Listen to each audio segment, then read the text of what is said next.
Good morning. I hope this finds you well. I hope you had a good night's sleep. I hope that you have some nice things planned for today, for Wednesday. So here we are in our new reality at the moment, which is that we are at home when we would normally be at work and our children would normally be at school.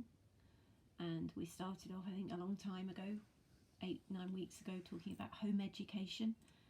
And whatever we're doing at the moment with this home education, I hope it's going well. I hope you're getting support where you need it from others. I hope you're managing to carry on, remembering that we're here because of a global pandemic. We're here because we're staying at home to keep ourselves safe and to keep other people safe. And I'm assuming that if you're watching this, you're still in the same position. More people have gone back to work, but schools at the moment are still not physically open other than for a small number of pupils, and so the chances are things haven't changed too much for a lot of us. So this week is World Mental Health Week, and mental health is a huge passion of mine. It's something that I've taught about for many years. I said at the start of the week, it's a double-sided interest because it's something that I've struggled with, being mentally healthy over the years, but also as a teacher and an educational leader, I have come to realise that it's one of the most important things that we can teach our children and young people about. And at the moment, it's something that I think is really important, that we've recognised that keeping mentally healthy at this time is difficult but really important. And I'm going to repeat it again at the risk of sounding boring, but my favourite definition of mental health is the World Health Organization definition.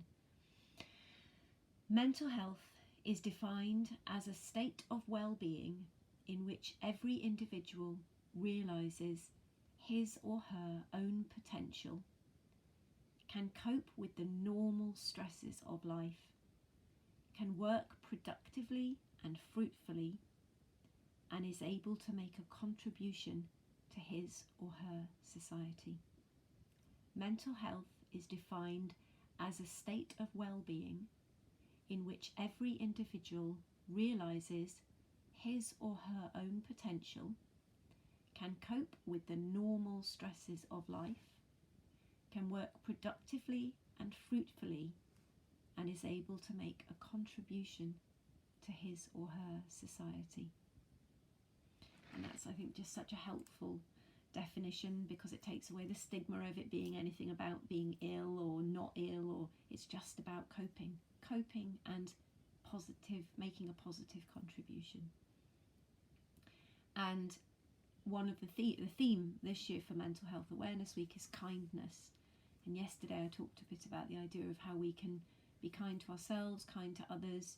We also need to speak out when we see unkind acts around us, because that's kind as well, if we can, to speak out for others. But I wanted to talk a bit more today just about this idea of being kind to yourself as well, because it is something that people who know a lot about mental health and write and are experts talk about, is that, until we know how to look after ourselves, it's difficult to look after others really effectively.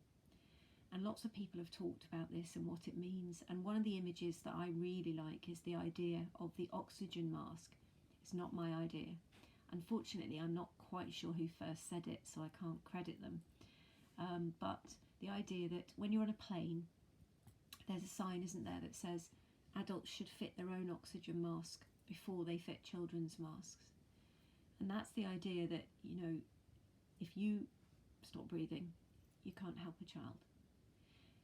If you're not mentally healthy, if you're constantly about to collapse or break down, it's much more difficult to help children and young people.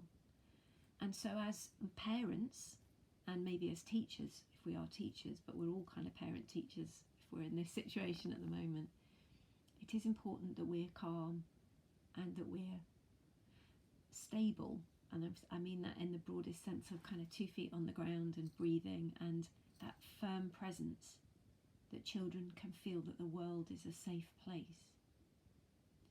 And so it's that, that idea of to feel like that ourselves, we need to look after ourselves.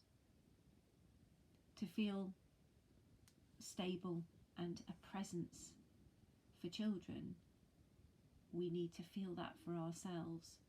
And that can be really difficult, because as somebody who has talked all the talk and practiced all this stuff, I still have days where I can wake up and not feel like that stable presence.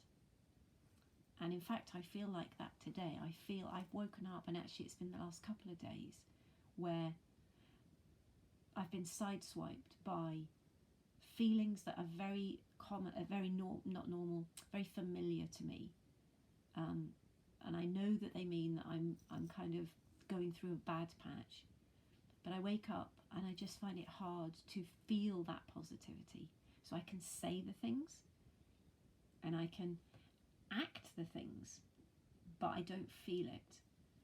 And for me, that's a sign that I need to work even harder on being kind to myself. But it's difficult for me, because one of my difficulties is that when I feel like that, I'm less likely to be kind to myself. Because what happens for me is that when I feel like that, I get tired and I start to think things like, oh, I'm worthless, I'm hopeless, no one likes me, I'm useless. That's my main one, is I'm useless. And for me, that's a sign that my mental health needs a bit of looking after. Okay, and so it's very simple. It's like, if you're tired, you rest. If you have physical poor health, you look after yourself. If you have a cold, you buy tissues, you buy Lemsip, you sit in front of the telly, you get your duvet.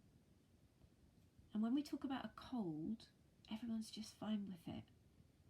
When we say out loud, I'm having a bit of a mental snot going on, people kind of go, whoa. And actually, that's difficult, because if you're feeling rubbish, if you're feeling like people don't like you, the worst thing that people can do is kind of make you feel that they're stepping away. So my message is, it's okay for all of us to say, I have days when I feel rubbish. I have days when I feel like the world's against me. I don't really know why it is, but those days come and then they go again. So I've created this thing of mental snot, because I think it's a bit like a cold. Some days I wake up with a cold, other days I wake up with a bit of mental snot. It's not the end of the world, and it will stop again. So what do I do? I go through the motions of those things that I know will help. So gentle exercise, eating well,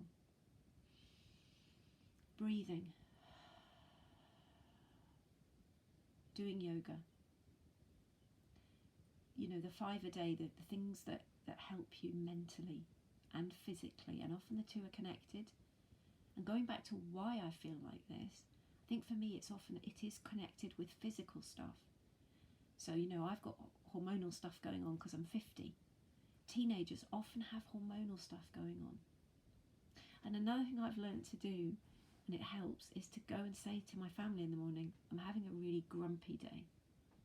I'm feeling really cross. I'm feeling really fed up. And for them, that's a warning that I need to be just given a bit of space or whatever. And it doesn't last. And the next day, for some miraculous reason. And maybe the reason is because I've looked after myself, that things are better again. So there we go. There's some thoughts about why we need to take care of our mental health. Maybe there are some people out there that don't. Maybe there are some people who genuinely wake up every day and go, well, hey, the sun's shining and I'm feeling great. But I think my suspicion is that most of us at some point in our lives will have a time when we perhaps wake up one day and it's not as we've normally experienced. So there's a few thoughts there, okay, a few suggestions. Finally, the kindness that you show yourself, you need to recognise what that means for you. So maybe for you it'll be something different than it is for me. And one of my big learnings over the years has been that my mental health is not the same as everyone else's. Because you might look at me and think, oh, what? Why would you think you're rubbish? Why would you not like yourself? Why would you feel worthless? And that's, that if you haven't felt those things, that's absolutely fine. But if you have, you need to know for you what it takes to feel better. So I hope that's helpful. Keep the conversations open. Another thing for me is when I feel like that, I tend not to reach out to other people. So there's that big thing of like talk, but for lots of us, and I know lots of other people like this, the first thing that happens is that you just go, no, I'm fine. I'm fine. And even though on the inside you're not fine, you just go, no, it's fine. So it's just worth being aware of some of these things. So have a good day, stay safe, stay well, take good care, and I shall speak to you tomorrow.